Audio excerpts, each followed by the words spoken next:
ရှောင်းတိုက်ချီကိုအီဂေါ်ဒူတော်နေရာအစားထိုးပြီးတမ်းမစင်းရအောင်ကြိုးပမ်းမဲ့စပါ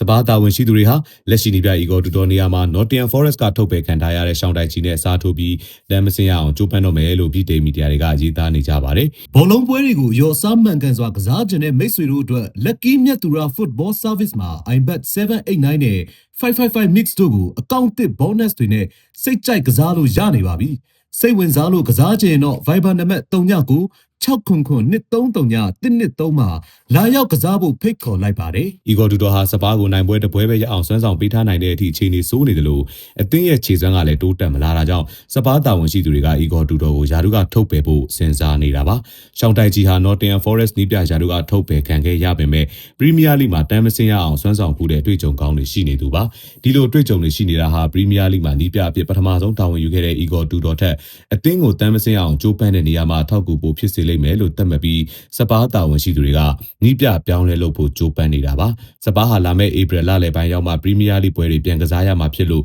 နီးပြပြောင်းလဲလုပ်ရင်လည်းအချိန်ရမယ့်အနေအထားမှာရှိနေပါတယ်